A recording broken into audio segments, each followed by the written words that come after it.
What inspires, excites, and drives today's man? I'm Cris Collinsworth. The answers inside the vault.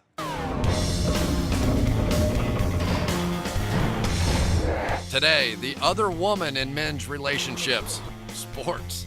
Prefer a hot woman or Sports Center? Hot woman, because I can record Sports Center. Actress and host Jill Wagner and comedian Alonzo Bodden join me and top experts from Bon Appetit and Motor Trend to dig into men's obsession with all things sports. 14 hours of sports and meat. Welcome to our world. Then Jill goes inside the other contest that takes place at stadiums all over the country, tailgating.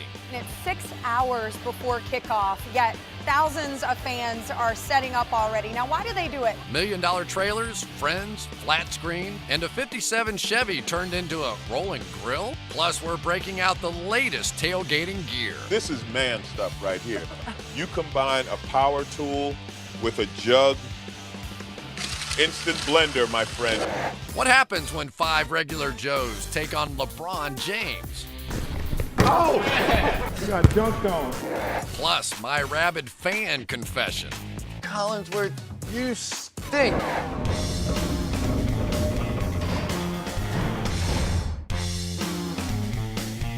I'm Cris Collinsworth. Thanks for joining me inside the vault, along with Jill Wagner and Alonzo Bodden. All right, we're going to talk about the other woman now in our relationships, sports, which actually sort of can be the other woman in a relationship, It most right? certainly Right? is the other woman. Interest. The other interest, all right? So let me ask it to you simply. You have a night at home, prefer a hot woman or Sports Center? I'm going to go with the hot woman because I can record Sports Center. I got a DVR, all right? So The thing is I never understood what it means to have a Sunday football day. And it's not one game, it's not 2 games. It's like 14 hours of sports and meat and just guy stuff all day long. Well, you got to make it to the Sunday night game for sure, because that's the one I'm doing I mean, how on do you Sunday make nights. it? But how do you make it? well, Jill, now you know what we feel like when we're walking through the mall. And, oh, is that another shoe store? Hey, look, that store sells shoes. Oh, look over there. Shoes. Have a seat while we look at some shoes. Touche. Welcome to our world. Yeah. You had to play sports growing up. I did. I mean, look at you. I You're a did. big guy. And It all started, we were a baseball family. Playing catch with my dad, baseball was my first sport. I played Little League. They used to call me Smiley because I would smile at the pitcher in the batter's box. I don't know why. I would just laugh at him, and I could hit. I grew up with that, and then I got into basketball. Basketball became the favorite sport. Loved that till the knees just got old, so I had to let it go. It's unbelievable, but we all did have a team, and for me, it was whatever team was in Baltimore. I grew up in Florida, but it was the Orioles, it was the Colts, it was all those teams. We're the only family that grew up in Florida and vacationed in Baltimore so I could go watch these teams play. It's unbelievable, the passion that we all have for sports. And you identified yourself with that pretty heavily, didn't you? Probably. You wore the caps. It's my whole life. Yeah. I mean, honestly. But you have a great perspective because you were actually on the field way before you were around. He played football. It was a long time ago. Way before you were Long born. time That's ago. exactly. Who was the meanest fan? You know how there's like now we got, say, Spike Lee is the Knick fan, and he's always next to the Knick bench yelling at the opposing team. Your New York Jet fans, they're out of control.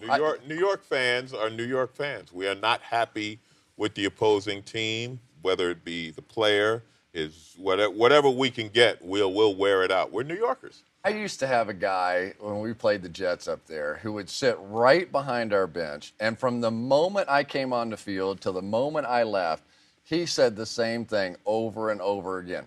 Collinsworth, you stink. You got to be the worst football player in the history of the NFL. He goes, I'll bet you $1,000 I can outrun you. $1,000, right? I swear this guy had me so crazy. I said, you come on down. I swear to you, I will call timeout. You and I will race up and down the field as long as you show me $1,000.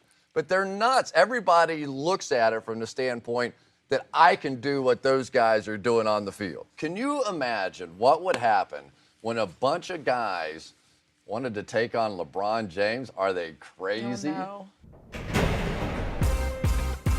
It's the first time that GQ put LeBron on the cover, a few of the editors had the idea, or you might call it the fantasy, of sort of, wouldn't it be great if GQ took on LeBron in a pickup basketball game? I mean, how much better can he really be than us? Fred is like 60 or something. Fred, how old are you? LeBron, to his credit, said, yeah, 5-on-1, no, I'm not playing that. GQ versus me. Oh, Yeah, well, that's up for negotiation. How about 3-on-3? It made me love LeBron all the more because it just showed him, sure, I'll shoot around with you. And I think he was fine with it. I got LeBron. Sports is not just about competing. You know, it goes back to when you're playing Pee Wee League and all this stuff. You know, the coaches say it's not just about competing, it's playing together. It's bonding with your buddies. And, you know, no matter whether you're 5 or 45, that's a great part of the sports for a guy.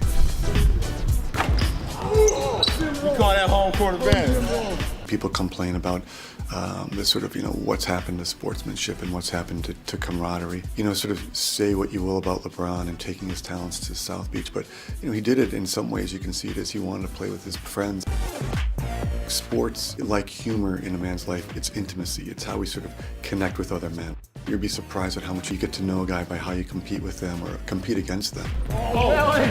You learn a lot when you drop the pass and you have to go back into the huddle and say, you know, it's my bad.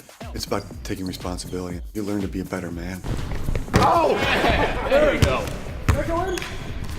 Yeah, it went in. You got dunked on. With LeBron, it takes one moment. Boom! That's it. Now, did you have a magic moment as a kid that you'll remember for the rest of your life? Yeah. It was in an all-star game, in a Little League all-star game. It was the top of the ninth. We're protecting the lead. It was 3-2. I was playing first base, and a guy hit a shot. I mean, just a shot up the first base line, and I just jumped up and grabbed it. I did it like it was just an ordinary play. That was my life highlight. That's right, Chris. My life peaked at 9. At 9 years old, my life peaked, and it's been a slow downhill ever since. Jill, how about you? Any favorite sports memory for you? You know, well, I used to play some sports in Yeah, my tell us day. about 'em, Yeah. yeah. I was a basketball player, and I remember just this one particular game because I wasn't like the best player on the team. I was all right, but this one game, for some reason, everything I threw up, every three-pointer went in, and I remember hearing the opposing coach say, "Just keep it away from her," and I thought, I'm big time. You were LeBron They're afraid James. of me. I'm LeBron James. It was unbelievable. All right, well, coming up next on Inside the Vault, the tailgate, the food, tricked out trailers. Why do we show up 6 hours before the game? Well, Jill's going to find out. Coming up on the next Inside the Vault, Harrison Ford, the rescue pilot, and guess the star inside that fencing suit. Stars and their surprise hobbies. If you ever find yourself in an online bridge game against T-Bone or Challenger, you know who you're looking at.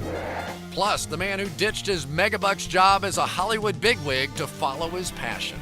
Did a lot of people try to talk you out of your decision? His amazing story on the next Inside the Vault.